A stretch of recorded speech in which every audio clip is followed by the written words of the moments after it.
You're sitting in a waiting room right now, or you have been recently. Fluorescent lights, a number in your hand, a doctor somewhere behind a closed door who went to school for a decade to learn how to keep you alive. You take this for granted. You probably shouldn't, because for almost all of human history, there was no waiting room. There was no doctor. There was no number. There was just you, your body, the people around you, and the earth beneath your feet.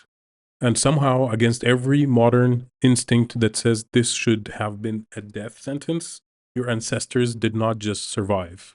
In many ways, they thrived. The real story of how they did it is far stranger than you think. Start with the body itself. Your body is not a fragile thing waiting to be rescued. It is an ancient machine built over millions of years specifically to handle damage, infection, and threat without any outside help. Anthropologist Timothy Ryan at Penn State has spent years studying skeletal remains of prehistoric humans. And what he found rewrites the story completely. Broken bones healed. Not just healed, but healed cleanly. Evidence of infections overcome. Evidence of injuries that, by any modern standard, should have been fatal. And yet, the person lived for years afterwards. The bones do not lie. Your ancestors were tougher than you have been told. But toughness alone is not a medical system. So, what was? The first thing to understand is that ancient humans were not ignorant about the body. They were extraordinarily observant. They had no MRI machines, but they had something almost as powerful, which is time, attention, and thousands of years of collective observation passed down through generations. They watched what happened when someone ate a certain plant and recovered. They watched what happened when someone pressed a certain leaf against a wound and the infection slowed. They were running the longest, most patient clinical trial in human history. And they were taking notes in the only way they know how. They were telling stories. Ethnobotanist Daniel Merman spent decades cataloging the plant-based medical knowledge of indigenous peoples across North America. And what he documented is staggering. Over 2,800 plant species used for specific medicinal purposes. Willow bark for pain and fever, the same compound we synthesized into aspirin in 1897. Echinacea for immune support. Yarrow pressed into wounds to slow bleeding. Garlic used as an antimicrobial agent thousands of years before even germs theory existed. These were not guesses. These were evidence-based practices refined over hundreds of generations of observation and use. Your ancestors did not have the word for inflammation, but they understood that certain plants cooled and swollen joints, and certain others made it worse. And they acted on that understanding with a precision that took modern pharmacology centuries to catch up to. Now, think about what a hunter-gatherer's daily life actually looked like, because this matters medically. Research published by evolutionary biologist Daniel Lieberman at Harvard shows that the ancestral human body was designed for continuous moderate movement.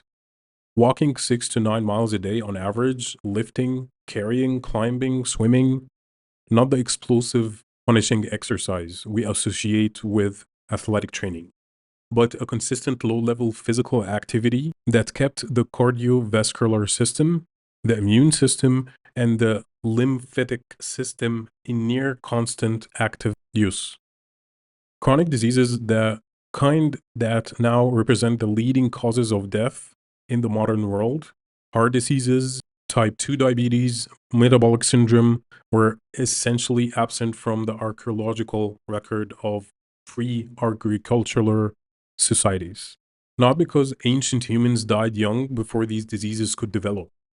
The skeletal record shows many individuals living into their 50s and 60s, but because of the lifestyle itself was incapable with the conditions these diseases require to take hold. Your body was not built for stillness. It was built for motion, and motion, it turns out, is one of the oldest medicines. What about the injuries that no amount of walking could prevent? The gash from a stone tool, the animal bite, the broken arm from a fall. This is where the social dimension of ancient medicine becomes impossible to ignore. In 1974, archaeologist Ralph Solecki excavated a burial site at Shandiar Cave in North Iraq. Inside, he found the remains of Neanderthal, not even anatomically modern humans, who had lived with a withered arm, a blind eye, and a severe arthritis. This individual had survived for decades with disabilities that, in purely survivalist world, should have made them a liability. They did not, because they were cared for. Someone brought them food, someone kept them warm, someone 50,000 years ago looked at a person who could not contribute to the hunt and decided that their life had value anyway. Care is ancient, compassion is ancient, the hospital is new, the impulse behind it is not. This social medicine, the act of watching over someone through illness, keeping them hydrated, keeping them still, keeping them warm, is not a soft or sentimental practice. It is a profoundly effective medical intervention. Modern research confirms that patients' outcomes improve dramatically with attentive human presence. The mechanism is partly psychological and partly physiological. The presence of a trusted person lowers cortisol. It reduces the body's stress response. It frees up immune resources that would otherwise be spent managing fear. Your ancient ancestors did not know about cortisol, but they knew that a sick person left alone in the cold died faster than the one surrounded by a group. And so they stayed. There's also something remarkable in the structure of the ancient diet that most people entirely overlook. Before agriculture, before the domestication of grain, before the invention of processed food, the human gut was exposed to an extraordinary variety of plant matter. Researcher Tim Spector at King's College London has shown that modern Western adults typically consume around 20 distinct plant species per week. Hunters gatherers in surviving traditional communities consume closer to 150. Each additional plant species carries unique fiber compounds, unique polyphenols, unique compounds that feed a different family of gut bacteria. And the gut microbiome, as modern immunology has only recently come to understand, is not a passive passenger in your body. It is the foundation of immune system. It produces compounds that regulate inflammation. It communicates directly with your brain. It determines how quickly a wound becomes infected and how aggressively your body responds when it does. Your ancestors did not have probiotics in a capsule. They had the soil in their hands when they ate. They had fermented foods preserved out of practical necessity. They had a gut ecosystem of staggering complexity because their food supply demanded it. And the ecosystem did a significant portion of the work that we now hand off to pharmaceuticals. None of this is to say that ancient life was easy. It was not. Infant mortality was high. Traumatic injuries killed people who would easily be saved today. Difficult childbirths were often fatal. Parasitic infections were constant companions. The absence of surgery for internal injuries meant that things we now fix routinely were often death sentences. There's no romanticizing this, but there is a difference between acknowledging that modern medicine saves lives, which it absolutely does, and assuming that before it existed, humans were simply stumbling through darkness, helpless and ignorant. That story is not accurate, and it keeps you from understanding something important about your own body. Your immune system is not a fragile thing that needs consistent pharmacological rescue. It is a system that evolved over millions of years to handle microbial environments far more hostile than anything most of us encounter today. Your body's ability to heal bone Fight infection, regulate temperature, manage pain, and recover from trauma does not come from a prescription. It came built in. The prescription was added recently.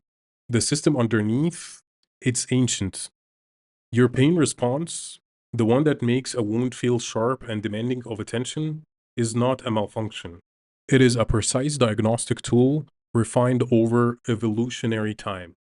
Your fever, the one that makes you want to suppress immediately with a pill, is not your body losing control. Research by Dr. Matthew Kluger at the Lovelace Medical Research Institute demonstrated that fever actively inhibits the replication of bacteria and viruses while simultaneously accelerating immune cell production. Your ancient ancestors did not suppress fever with medication because they had no medication to suppress it with. And in mild to moderate cases, their immune systems had to fight harder and built longer lasting defenses because of it. You are not a patient waiting for a doctor. You are a survival machine carrying millions of years of accumulated biological wisdom. The plants are still here. The movement is still available. The social medicine, the act of staying close, of being present with someone in their suffering, of not leaving them alone in the cold, that too is still possible, still powerful, and still ancient, and it's still yours. When you sit in that waiting room again, under those fluorescent lights, holding that number, know this.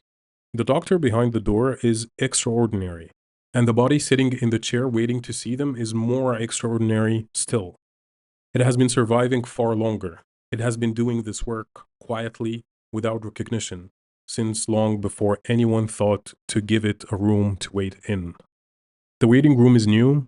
The healer inside your body is not. If you like this video, subscribe, like this video as well. Greatly appreciate it. We'll see you on the next one.